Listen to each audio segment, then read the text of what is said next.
Hello there. I am very happy today to have a very special guest with me. She is the author of a very interesting study about possible metals in our tampons. And her name is Dr. Jenny Shearston. Welcome. Thanks very much. Thanks for having me. Dr. Shearston, before we get started, I'd like to read your bio to give our audience a sense of who you are. And then I'd like to hear from you, your story, okay? Sure. All right. So Dr. Shearston is an environmental epidemiologist with an interest in environmental monitoring, environmental justice, and community/science partnerships. That sounds very interesting. During her public health career, she has worked on numerous projects in the United States and abroad. Can you give us name of a couple countries outside of the US? Sure. Predominantly in the United Arab Emirates. Okay. These projects have ranged from measuring volatile organic compound emissions at gas stations to developing epidemiologic surveys measuring smoking rates in the United Arab Emirates. Her work has focused primarily on outdoor and indoor air pollution and chemical exposure, including exposure to air pollutants from traffic, gas stations, petroleum sources, as well as indoor pollutants like secondhand exposure to hookah, cigarettes, electronic cigarettes. Recently, Dr. Shearston has begun studying the intersection between menstruation and environmental health. And that's really why you're here today. I'm anxious to hear your comments. And understanding how menstruation might be a route of exposure to environmental chemicals. For example, exposure to pesticides through the use of cotton tampons, and an excretion route for PFSS, AS in blood. Wow, that's a lot and very impressive. So it seems as though there was a career shift when you decided, I really want to look at this intersection between tampons and environmental pollution. Am I correct, or is this a stretch? I think not quite. I think it is a natural extension. I think a good kind of summary of my work is that I'm really interested in chemical exposures generally and the different routes through which we're exposed to chemicals. And air pollution is certainly a very big one.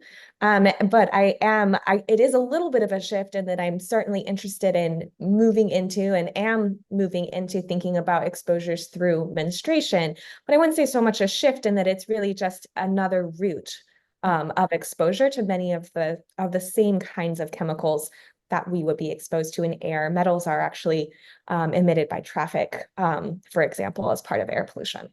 So it sounds like you're already convinced that menstruation is a route for exposure. I'm certainly convinced that it needs to be studied. It hasn't been, and in my opinion, that's the key scientific question, is that we can't assume because we haven't studied something that it isn't a route of exposure. We should learn about it and really begin to understand it.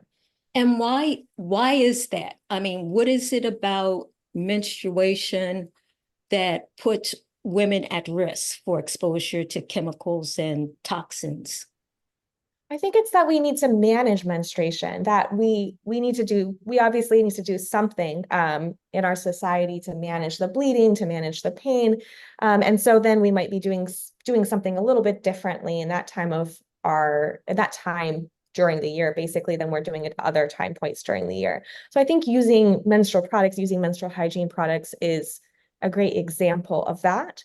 especially products that are used vaginally, because the vagina can absorb substances and absorb it much better than skin on other parts of the body. I think that leads to this natural question of, well, we really need to understand how chemicals might be absorbed so we can make the best decisions for how we're managing menstruation.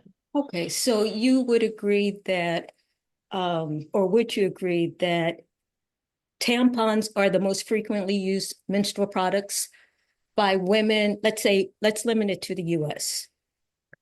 I don't think they're the most frequently used. And I can't answer your question with 100% certainty, which is already a problem, I will say. I should be able to answer it really easily without working in marketing. But I think that pads are actually the most frequently used product, but tampons are very frequently used. Our estimates, this is a super big estimate, it was like 52 to 86% from the literature we could find do use the tampons during a menstrual period.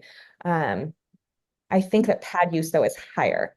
Yeah. And the difference between a sanitary pad or a liner versus a tampon is that a tampon is actually like a plug that you're inserting into your vagina. And the thought is that the vagina is very permeable.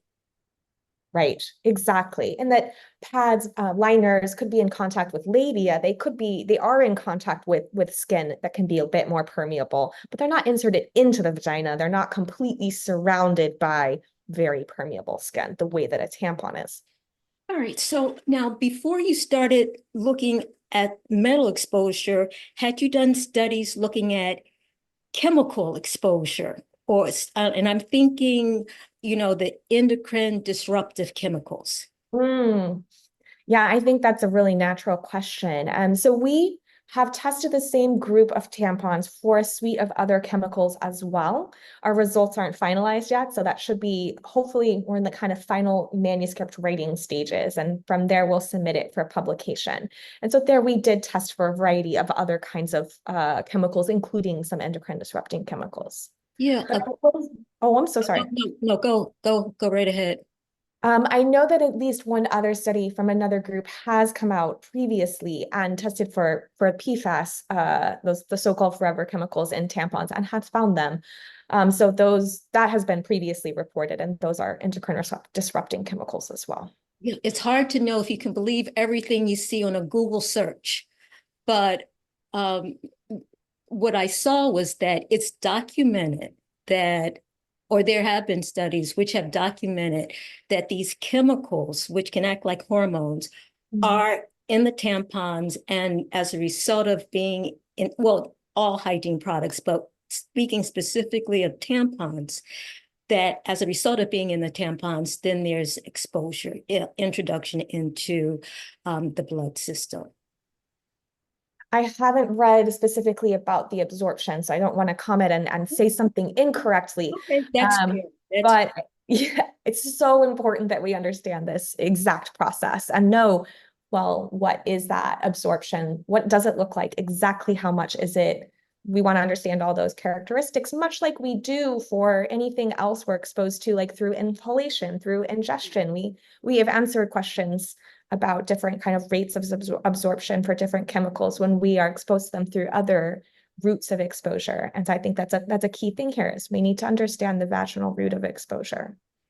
Is there a reason you chose to study metals associated in tampons versus chemicals? Sure. Well, we did, and again, we did study a multitude. So that was our goal.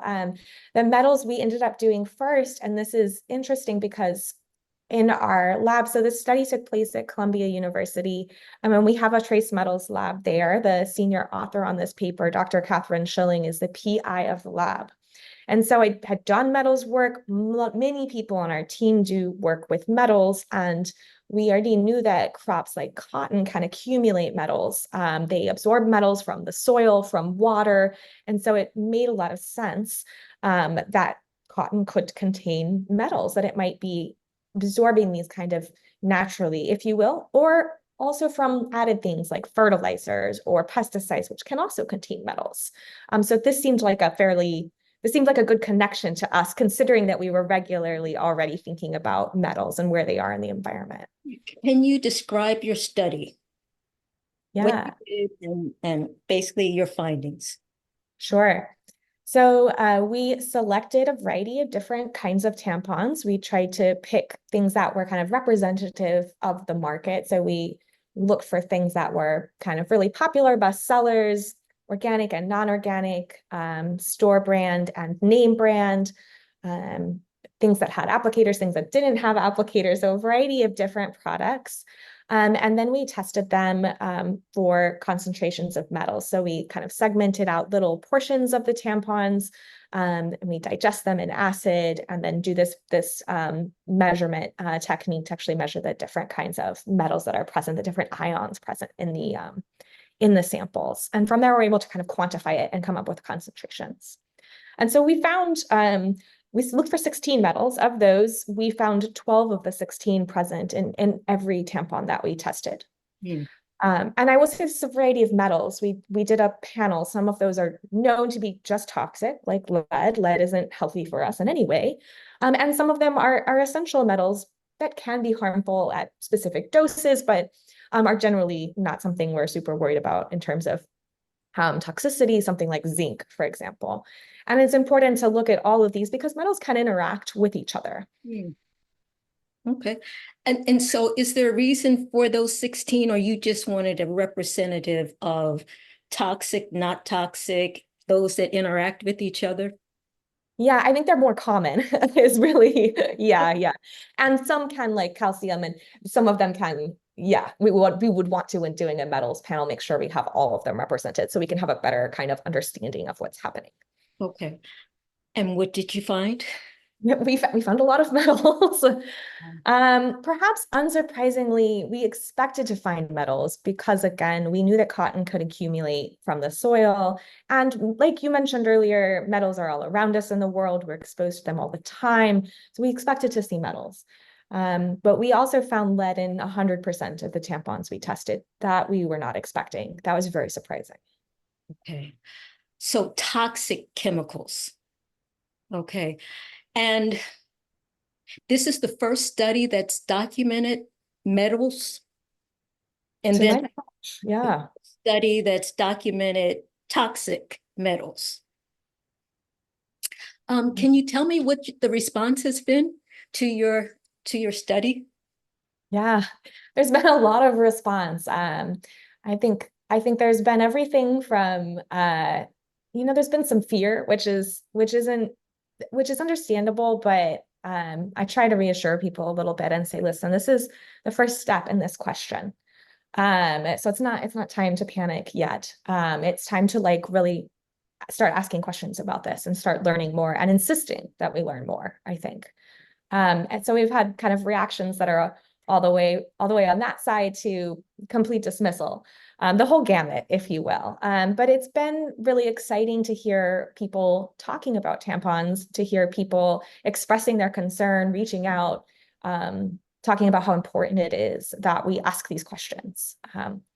That's what makes me really hopeful, I think, hearing that people are that they care, they want to know. And that's wonderful. That's the kind of, I think, energy we need in order to tackle this question. Speaking of that, is there any type of regulation or monitoring of what can go into tampon? So the FDA, the Food and Drug Administration, does regulate tampons as medical devices. And there's a spate of rules associated with that. But I do not think they test tampons regularly. I do not think there's a requirement on like not having presence of specific chemicals, Listing of specific metals. ingredients, is that a requirement? Listing of ingredients? Only in New York State. So New York State has a labeling law. Nice work, New York, on that one. But yeah, only New York State has the labeling law. So I think that's another place we could ask for change. Interesting. So if you don't mind, I saw an article which was in response to your study, and it was titled something like "Don't Panic." And so they then I should say that you did say in your study that this is the very beginning of the study. and no one should panic, but this warrants first awareness and then further study. Exactly. Okay, so I just want to say that because that was in your clearly written in your study. And so this one is called Don't Panic About the Lead Exposure in Tampons. And they start off by saying that although you use different tampons from different countries, different brands, different rates of absorbency, that you only use 1 or 2 tampons of each type. And that really is not representative. Yeah, so we do use 1 or 2 tampons of each type for most of the products we tested. There are a few that we used that we actually tested multiple lots for. And so we purchased kind of the same package 6 months apart to see, hey, is there a difference by lot? Perhaps thinking that maybe that might come from a different source of the cotton or a different source of the ingredient at a different time, kind of depending on market prices. We didn't see a lot of variation there. So a couple of brands have more, but no more than 6, I think, tampons for a specific given brand. And you're saying for a given brand, the amount of chemicals was consistent. Right. We weren't seeing absorbency pretty much consistent. Right. We weren't seeing big differences. Okay. And I will say the goal of our study was not to go test every single tampon out there or to nail a specific brand or to systematically go through a brand. That wasn't our objective. Our objective was to get an understanding of, well, is this a thing? Are metals present in tampons? And so rather than say picking one brand and then going and doing 30 tampons from different boxes from that one brand, which would have allowed us to make a conclusion about a brand. Right. We thought, let's actually look at as many different brands as possible. Right. So it's a bit of a different question, I think, being asked that we were asking than I think what the person is writing is saying. Okay. But it is important to understand those differences. And with science, I like this is one reason why you don't want one study, you want many studies. Right. Yeah, I mean, because you weren't going for a specific product, it was our metals present in tampons. And Right. saying out of the how many different samples? 30 different 30 different.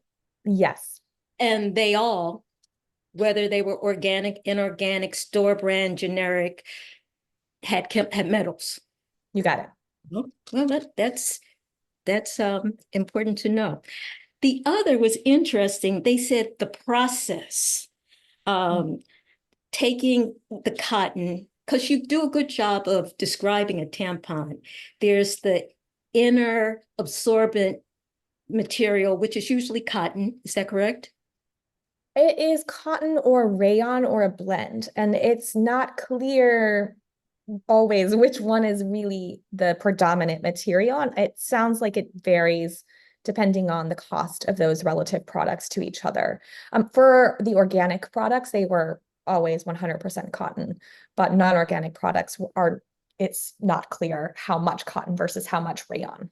Oh, okay. So there's the inner absorbent material and outer covering, and you took samples of both inner and outer. And the way I'm understanding it, you dissolved it in nitric acid, then put it in heat. You heated it for an hour. And what this person said is that isn't consistent with putting a tampon in a vagina, meaning that's a lot of extra manipulation. Absolutely, thank goodness that's not what the vagina does, right? Yes. So I like to think about this, and the way I like to talk about the study is that the goal of the study was not to determine can the body absorb metals from tampons. That's a really important question, but it's not right. That's not what we asked. What we asked was, are there metals in the tampons? And that's a first step question. It's the first step, because if there aren't metals in the tampons, we're not going to do steps 2 through 7. Like that's not going to happen, right? It's step number 1. And it's also why I have urged people not to panic, is because it is step number 1. The metals are present in the tampons.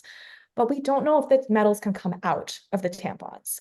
And if they can come out of the tampons in a vaginal environment, or if they can be absorbed through the body, or if they're absorbed through the body, in what concentrations and what health impacts. So these are multiple research questions I just laid out. And this one that the person you're reading from is stating is really kind of questions 2 and 3. So there's metals in the tampon, and it's right to say, okay, should I care? Is it even going to come out in my vagina? And that's the next question. So we're actually working on that now in our labs led by Dr. Schilling at Columbia. We're doing these leaching experiments that more replicate what happens in a vagina. So 37 degrees Celsius, thinking about the right pH, thinking about wearing it for 8 hours and moving around and being kind of all compressed, that kind of thing. Okay, that's understandable. Yeah. So it's very interesting what this person does next. They say, well, there was really a focus and a concern about the toxic metals, and that was lead, arsenic, and cadmium. I mean, it's like, here there may be metals, but if it's not toxic to the body or if they're acceptable levels, we're not as concerned. And are you saying that in all the tested samples, there was evidence of lead? Absolutely. There was lead in every tampon we tested. That's concerning to me. That means we need to ask more questions. Absolutely. And so in this article, the person looked at lead exposure, arsenic exposure, and cadmium exposure. And they looked at how much is in bottled water, Sure. how much is in tea, how much is in prenatal vitamins. And their argument is that you have these toxic chemicals in these three items, and they often tend to be less than what was measured in terms of the chemicals in the tampon. And before I give you my response, I'm interested in what's your response to that? Basically, it's everywhere. Yeah, I do think these chemicals are everywhere. Metals are everywhere. They are things we're exposed to all the time.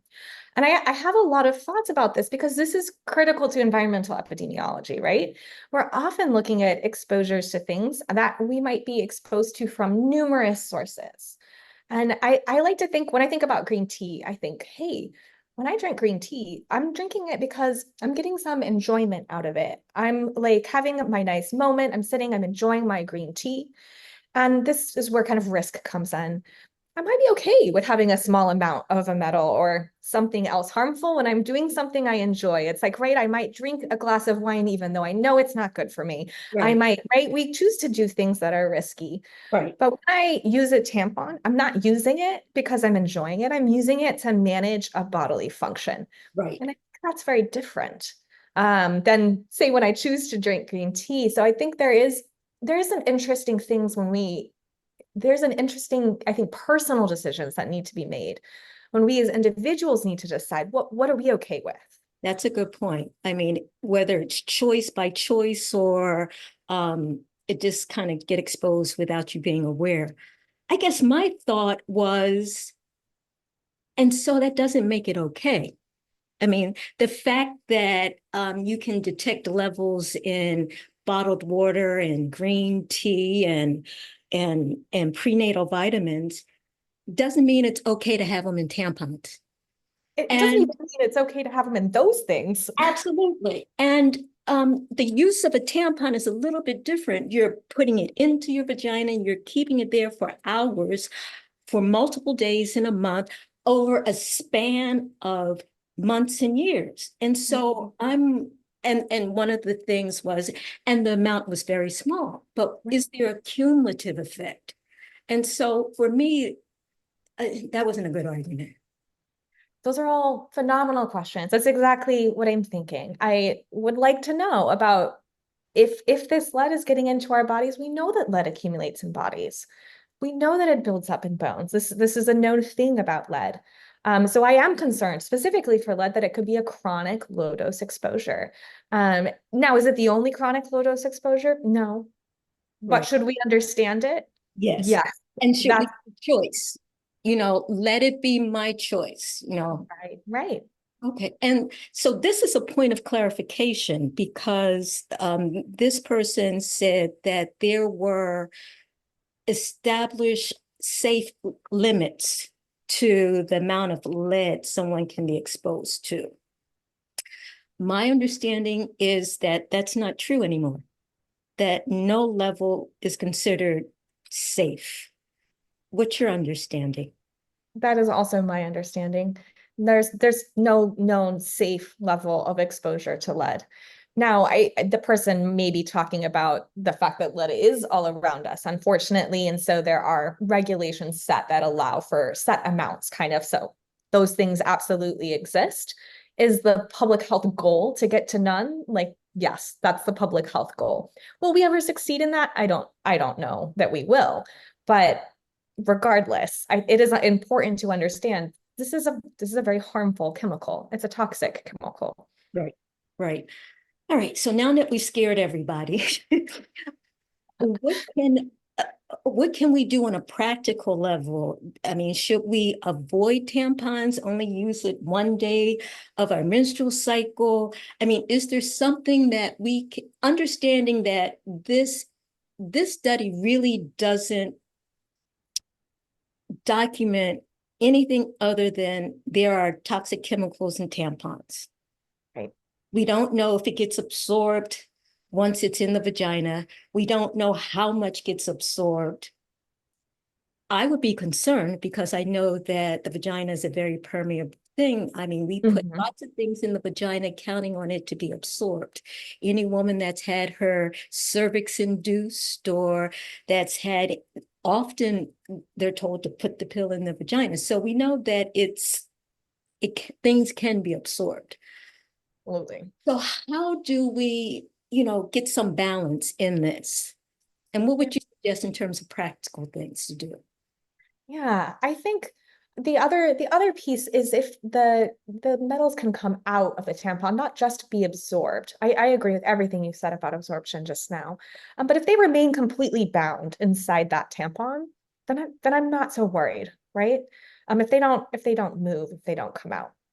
Um, but I would also say we're not recommending that people don't use tampons at this time for all the reasons that you just very eloquently mentioned. So I won't repeat them. But I think if people are uncomfortable, they can absolutely use other products. They can use pads, can switch to other vaginal products, or they could use them What less for do we sure. know if that's a safer choice if I use a menstrual cup versus a pad? I mean, do we have any information about that? I don't. So I will say one thing is that menstrual cups are newer on the market. But I haven't gone and looked at all of the kind of information that was associated with their approval to go on the market, for example. Um, I haven't seen a lot of studies that are testing them for chemicals either. I think I've seen at least one or two that did include them. So those, but I can't fully answer. There hasn't been a systematic go through of like, well, let's evaluate all of the different items and test them for, a whole gamut of things and then think about their risk for each of those things. I think we need to do a better job of that kind of overall understanding for menstrual products. What do you think if I'm a woman that uses tampons on a regular basis? After reading your study, does it make sense for me to go and have a lead level? Oh, I definitely couldn't comment on that. That's very much a medical question, which is going to get real quickly out of my realm. So I don't want to make Okay. any kind of medical device recommendation. So tell me more about the studies that you're going to be engaged in. Now that you've kind of taken the lid off of this Pandora's box Right. and we're all paying attention, um, what's the next study that you're doing? Yeah. So right now we're doing leaching experiments in the lab, and this is where we try to replicate kind of a usual use scenario for different tampons to see how much of these different how much of these metals are coming out. In what we're trying to approximate as kind of vaginal use, basically. Mhm. So that's the first one that's being prioritized in the lab right now. The second is we're finalizing the analytic results from the other chemical analyses that we've conducted on these same tampons. So working on that too.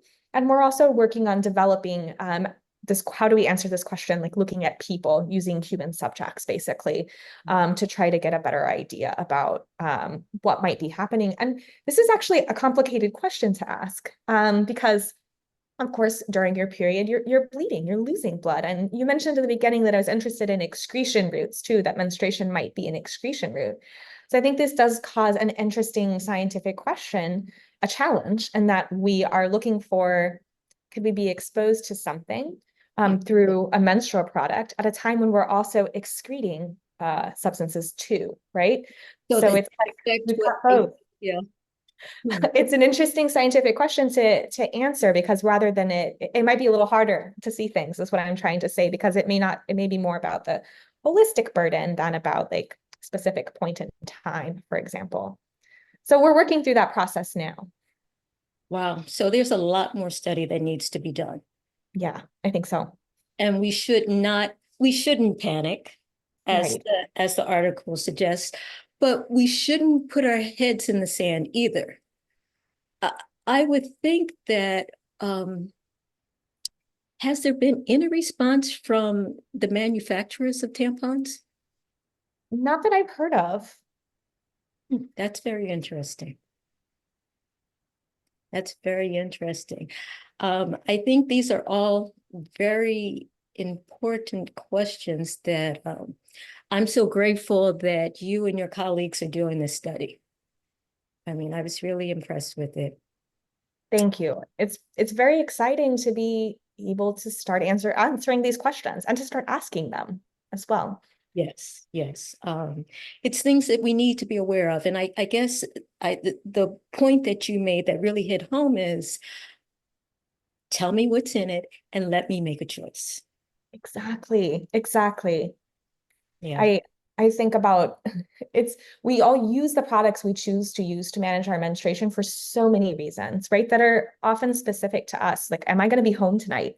Yes. How much money do I have? What happens to be where I am when my period starts? Maybe it came early. Like, there's so many personal reasons that have to do with why you choose the products you choose. And I think more information here is better. That's right. Thank you so much. It was a pleasure talking to you. I hope I will get to see that next study and we can have a follow-up conversation. That's great. Thanks so much for a really wonderful, nuanced conversation. Thank you. Take care. Goodbye. Thank you.